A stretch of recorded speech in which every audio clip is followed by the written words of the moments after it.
వీళ్ళందరికి ఒక ఆయన హెడ్ ఉంటాడు. అలీబాబా 40 దొంగల లెక్క ఒత్తడి అవు ఇందావు 2 సంవత్సరాలనే ఇన్ని చేయగలిగినాము. సార్ 2 సంవత్సరాలు ఇన్ని చేయగలిగారు. 2 సంవత్సరాలు మీరు ఏమేం చేయగలిగారు చెప్పనా?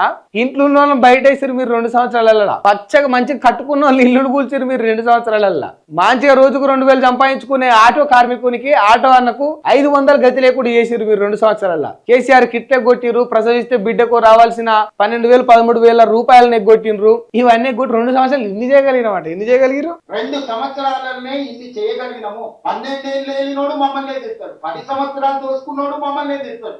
మమ్మల్ని రాగానే వాళ్ళకి ఓటేయమంటారు. అందుకే ఓటర్లకు నేను స్పష్టంగా విజ్ఞప్తి చేస్తున్నాను. 12 సంవత్సరాల మోడీ గారి పరిపాలన, 10 సంవత్సరాల చంద్రశేఖరరావు గారి దోపిడీని, 2 సంవత్సరాల మా సంక్షేమాన్ని అభివృద్ధిని బేరీజు వేసుకుని మీరు తీర్పు ఇవ్వండి. ఇప్పుడు ఆ ప్రజలే ఇస్తున్నారు తీర్పు.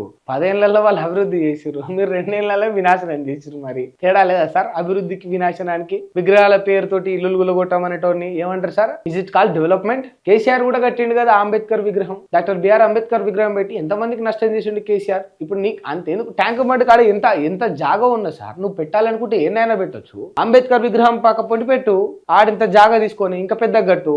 ఉన్న కాడ డెవలప్మెంట్ అయిన కాడ చేసుకోవాలి. కానీ కేసీఆర్ కు మించి నా మార్క్ ఏం తక్కువ లేదని చూపించుకునే ప్రయత్నంలో మా పుట్టలు ఎందుకు కొడతారు?